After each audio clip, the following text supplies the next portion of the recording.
Thames नदी अगर जीवन का तंत्र है तो वहीं माता गंगा जीवन की आत्मा है। नदियां सिर्फ जलधारा नहीं, समय की धारा है, पन्नों पर लिखी जीवंत कहानियां हैं। ब्रिटेन की सांसों में बसी जीवन धारा, लंदन के दिल से बहती थेम्स नदी ब्रिटेन के इतिहास, संस्कृति और शहरी जीवन का अभिन्न हिस्सा रही है। लगभग 346 किलोमीटर लंबी ये नदी ब्रिटेन की दूसरी सबसे बड़ी नदी है, लेकिन इसका महत्व किसी सीमा में नहीं बंधा। प्राचीन काल में ये नदी थी जिसमें रोमन साम्राज्य को लंदन में बसने की वजह दी। इसी नदी के किनारे खड़े हैं टावर ऑफ लंदन, ब्रिटिश संसद भवन और बिग बैन, जो गवाह हैं ब्रिटेन के राजनीतिक और सामाजिक विकास के। औद्योगिक क्रांति के दौरान ये नदी वाणिज्यिक यानी कमर्शियल लाइफलाइंस में तब्दील हो गई, लेकिन 1950 के दशक में वैज्ञानिकों ने इसे बायोलॉजिकली डेड घोषित कर दिया था। लेकिन लगातार सरकारी नीतियां, सख्त पर्यावरण नियमों और लोगों की जागरूकता के कारण आज थेम्स को दुनिया की सबसे स्वच्छ शहरी नदियों में गिना जाता है। नदी में अब फिर से सील, डॉल्फिन और कई जल जीवों की वापसी हो चुकी है। थेम्स बैरियर जैसे आधुनिक बाढ़ नियंत्रण उपायों ने इसे जलवायु परिवर्तन के खतरों से भी बचाया है। जब चर्चा नदियों की हो और जिक्र गंगा मैया की ना हो तो बातें अधूरी लगती हैं, क्योंकि ये नदी नहीं, यानी गंगा मां सिर्फ नदी नहीं, ये वो सर्वग्र धारा है जो शिव की जटाओं से निकलकर धरती पर अमृत बनकर उतरी। ये नदी जनमानस में ये जीवन, आस्था और मुक्ति का प्रतीक है। हरिद्वार से वाराणसी, प्रयाग से गंगानगर तक गंगा सिर्फ बहती नहीं, भारत की आत्मा को सींचती है।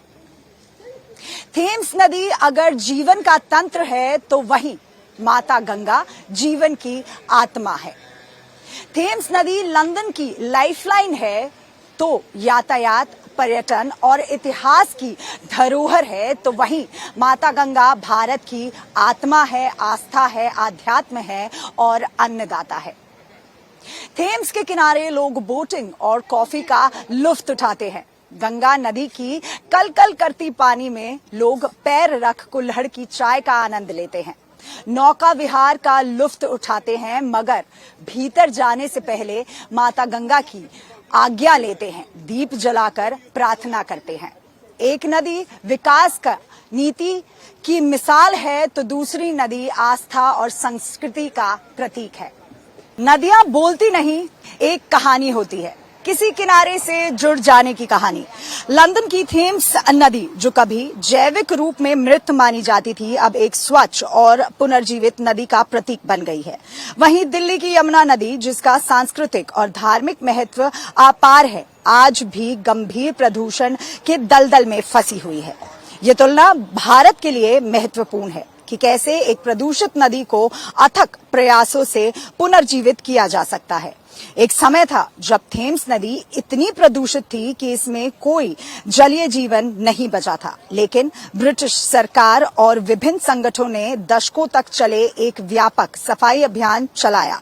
इसमें अत्याधुनिक जल उपचार संयंत्रों का निर्माण, औद्योगिक कचरे के नियम और सार्वजनिक जागरूकता अभियान शामिल थे।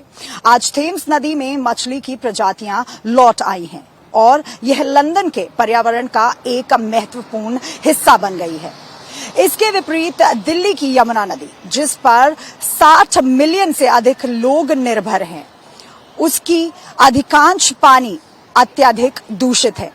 इससे अनुपचारित सीवेज, औद्योगिक कचरा और कृषि अपवाह लगातार मिल रहा है। यमुना एक्शन प्लान जैसे कई सफाई अभियान चलाए गए, लेकिन ठोस और स्थायी परिणाम अभी तक नहीं मिल पाए। विशेषज्ञों का मानना है कि थेम्स मॉडल से प्रेरणा लेकर यमुना को भी साफ किया जा सकता है। इसके लिए कड़े औद्योगिक विनियम, वास्तविक समय में अपशिष्ट निगरानी, इंटरसेप्टर ड्रेन सिस्टम और एक व्यापक यमुना मास्टर प्लान की आवश्यकता है। जो प्रभावी ढंग से लागू हो सके। यदि थेम्स की स्थिति को सुधारा जा सकता है तो यमुना नदी को भी बचाया जा सकता है। और आज भारत एक्सप्रेस पर हमने आपको दिखाया कि किस तरीके से थेम्स नदी, जो कि कभी जीवित नहीं थी, उसे पुनर्जीवित किया गया।